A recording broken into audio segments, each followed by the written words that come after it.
Why, hello there. I'm Doseku, and welcome back to Super Mario World Hunter's Revenge. Today, we approach World 7, Hunter's Forest, which sounds a lot like the Lost Forest from Legend of Zelda, which makes sense considering we're in Hyrule, so let's go on a hike.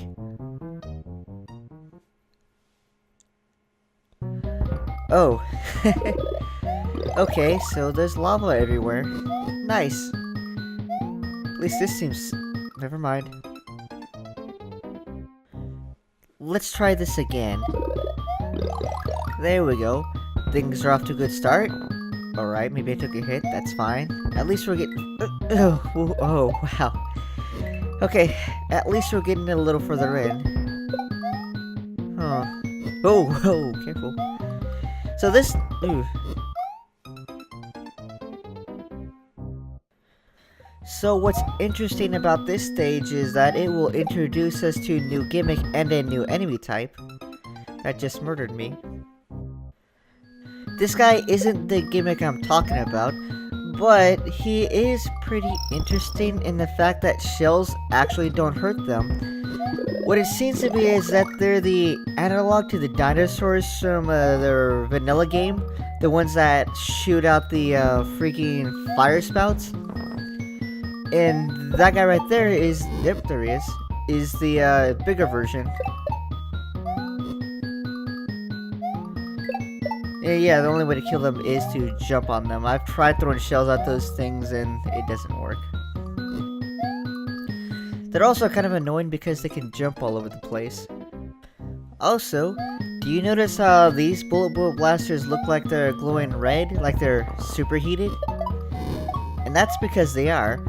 That's the new gimmick for this area. It's bullet bill blasters that are hot to the touch and will in fact burn you if you do touch them. But thankfully the Red Switch Palace has given us access to stuff to avoid that kind of damage for a short term.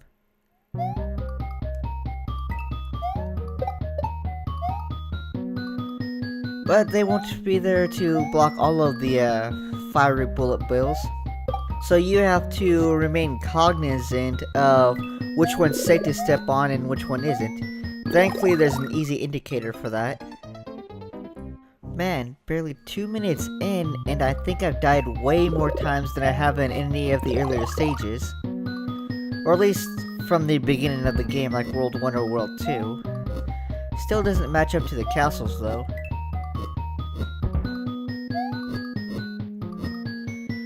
Yeah, and this is where we find out that the red blocks are very helpful. In fact, they're the most helpful block in this world.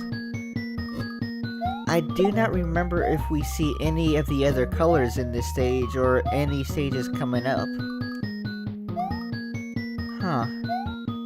Yes, a checkpoint! Hooray! That means we're halfway there, I hope.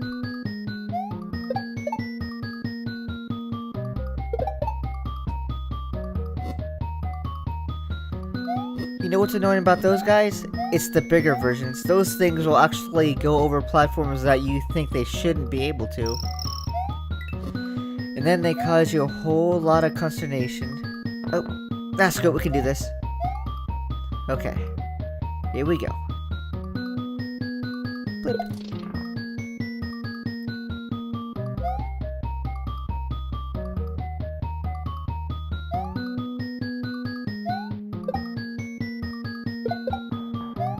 Oh, really?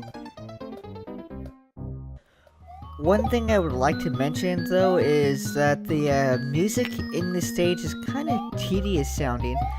It's kind of short, and you can tell it loops a lot, considering how long the stage actually is. They really could have gone with something a little more interesting than this. I mean, I guess it's kind of ominous, and that's what the track is trying to convey for World 7, but... it's if anything.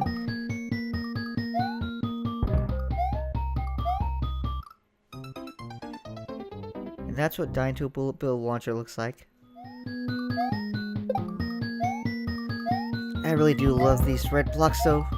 Makes this so much easier because I don't have to focus on jumping on enemies of any kind. I just have to get past the obstacle. Except for that one. That one was all me. By the way, when it comes to the fiery bullet bill launchers, it's not just the top of them that will hurt you, it's if you touch any part of them. So if you see a glowing bullet bill launcher, don't get anywhere near it, treat it like a normal enemy. Except for that one part where there's a P switch. That one was kind of hard to avoid in a lot of instances.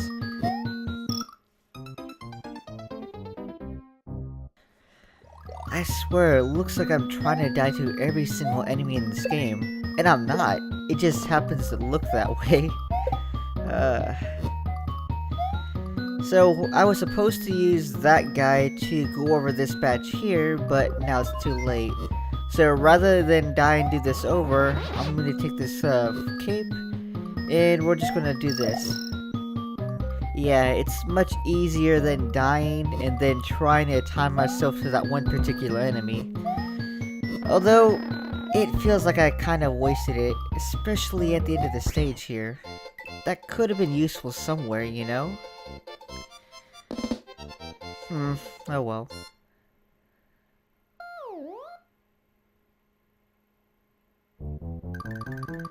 But at least Hunter's Force is completed, and now we can move on to Dark Canopy Carnage.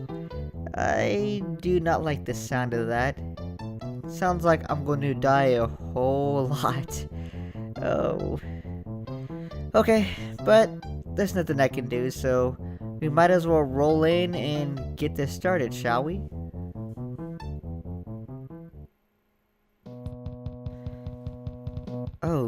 Oh no. It's the return of the reverse item blocks. Oh. And yeah. You know, I gotta use more than single letter commentary here. I do not like these things that shoot fireballs, especially in this game where they are positioned in such a way to be maximum butt faces. But at least we got this, right? Oh, never mind. Well, at least we're avoiding the annoying music from the last stage. This one actually feels like a fuller song than the last one did. Gosh help you if you come into the stage unprepared though. So yeah, the lower route's kind of insidious. Thankfully we have the upper route we could take. Oh. As I was saying, thankfully we have this upper path that we can take to avoid that bat down there and actually make it through this. Again, those things are starting to become slightly annoying. Okay, so this one looks safe. And as long as we're small, it can't hit us. But of course, as soon as I say that, that happens. Right on cue, right? Right, this time, I won't die to these things. There we are. Oh, little blue guy. You can't touch me. I really am considering throwing on a death counter for this, because there is a whole lot of deaths that I normally cut out of these.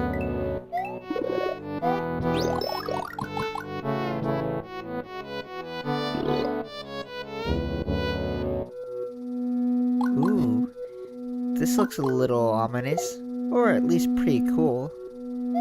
I do like the sky in the background, and Alright, so one of the things I do want to say about this game is I think the ducking mechanics kind of borked in a couple senses, because there's been more than one occasion where I attempted to duck, and due to my closeness to something, the ducking doesn't actually stick, and Mario will usually rise and get hurt.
yeah, so I left that section in because I don't think I could have done it justice on how bad it was in any other way.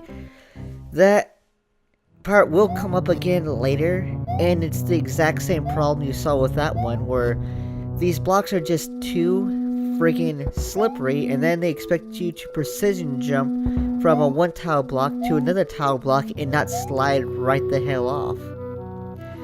And then you had to make the jump onto it from a corner, which made things even harder, at least the bigger blocks. And you can start to see where my frustration would start to rise in this particular stage. It's pretty badly designed, if anything. Thankfully, it only comes up one more time in the stage in yet another annoying fashion, so we'll deal with it when we get to it.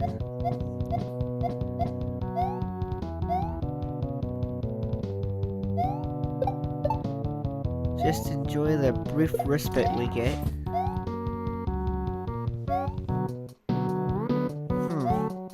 Well, you know what? We don't need that guy to make this jump. Let's do it without him. Ready? Go! Oh! Well, that sucked. Huh, bridge. Okay. Oh, that's why. Alright, we can still do this. This isn't that terribly difficult, especially a small Mario where the bullets won't touch us.